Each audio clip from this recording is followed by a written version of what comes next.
Dicen que hay sonidos que nunca deberías escuchar en la oscuridad. El crujir de un paso cuando estás solo, el murmullo de una voz desconocida en tu habitación, o un silbido que parece venir de ninguna parte.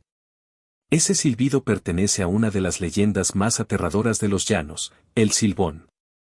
Me llamo Andrés y crecí en un pueblo pequeño, rodeado de sabanas y ríos interminables. Desde niño escuché las historias de este espectro, un alma condenada que vaga eternamente cargando un saco lleno de huesos.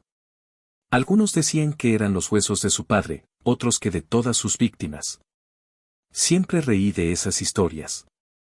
Para mí no eran más que cuentos de abuelos para asustar a los niños y hacerlos llegar temprano a casa. Hasta que una noche lo escuché. Y desde entonces, no soy el mismo. El origen del silbón. Las versiones sobre su origen varían, pero la más conocida cuenta que el silbón fue un joven maldito. En un arranque de ira mató a su propio padre, lo destripó y llevó sus huesos en un saco. Su abuelo, al descubrir el crimen, lo maldijo, condenado a vagar eternamente, anunciándose con un silbido que hiela la sangre. El silbón aparece en las noches solitarias, sobre todo a los borrachos y mujeriegos, aunque también se dice que persigue a quienes no creen en él. Yo solía bromear con mis amigos sobre esa leyenda.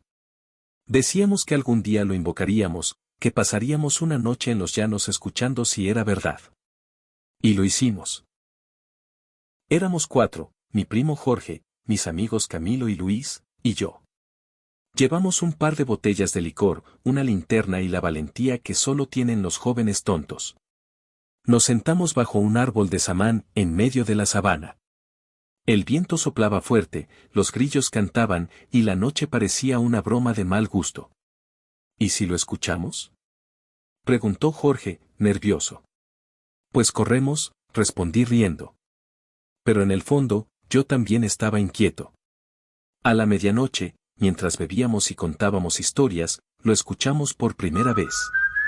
Un silbido agudo, largo, demasiado claro para ser el viento. Se nos heló la sangre. Luis intentó tranquilizarnos. Seguro es un ave. Pero ninguno conocía un ave que silbara así. El detalle aterrador es que la leyenda dice que si lo escuchas cerca, en realidad está lejos. Y si lo escuchas lejos, está justo detrás de ti. El silbido sonaba débil, como viniendo de la distancia. Eso nos aterrorizó más que si lo tuviéramos en el oído. Apagamos la linterna y nos quedamos en silencio. El viento cesó. Ni un grillo cantaba. Solo ese silbido prolongado, repitiéndose una y otra vez.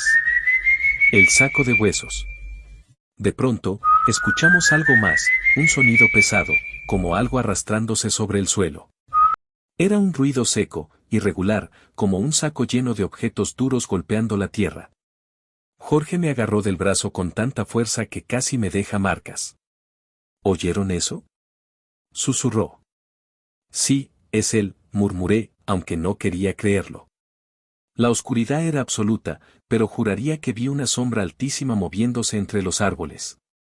No caminaba, se deslizaba, como flotando. El silbido se detuvo un instante.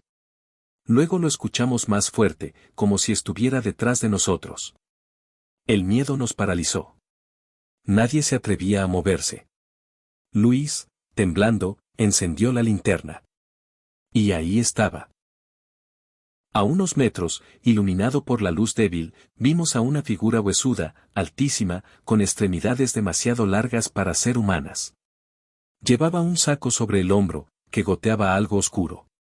Su rostro era apenas una calavera alargada, y sus ojos brillaban como carbones encendidos. El silbón abrió la boca y el silbido resonó dentro de nuestras cabezas, no en el aire. Era como si nos atravesara los huesos. Luis gritó y echó a correr. Jorge lo siguió. Camilo y yo nos quedamos petrificados, sin poder movernos. La figura avanzaba lentamente hacia nosotros, arrastrando el saco. Cada paso hacía crujir lo que llevaba dentro. Y de pronto, se detuvo frente a mí. Podía olerlo. Un hedor nauseabundo, mezcla de sangre y podredumbre. Se inclinó sobre mí. Y con una voz que no era un silbido, sino un susurro grave, dijo: tu hora aún no ha llegado. Luego desapareció. Así, simplemente. La linterna parpadeó y solo quedaba el viento. Después de esa noche, volvimos al pueblo aterrados. Luis no habló durante días. Jorge enfermó de fiebre, asegurando que cada noche lo veía en sueños. Camilo dejó de salir de noche por completo. Yo no quedé igual. Desde entonces escucho el silbido en momentos inesperados. A veces cuando camino solo, otras veces justo antes de dormir.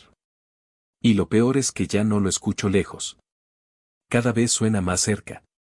Hace 2 noches, mientras intentaba conciliar el sueño, lo escuché claro, dentro de mi habitación. Me tapé los oídos, pero no sirvió de nada, el silbido estaba dentro de mí, como si mi propio cuerpo lo produjera. Al amanecer, en el piso junto a mi cama encontré algo que me hizo temblar, un hueso humano, delgado y amarillento. El olor a sangre vieja todavía impregnaba la habitación. Lo tiré al río, pero al día siguiente había otro, más grande, en el mismo lugar. Como si poco a poco me estuviera dejando partes de ese saco maldito. Ahora entiendo lo que quiso decir esa noche, tu hora aún no ha llegado. El silbón me está marcando, hueso por hueso, hasta que finalmente sea mío. Y cuando ese día llegue, el próximo silbido no será el suyo. Será el mío.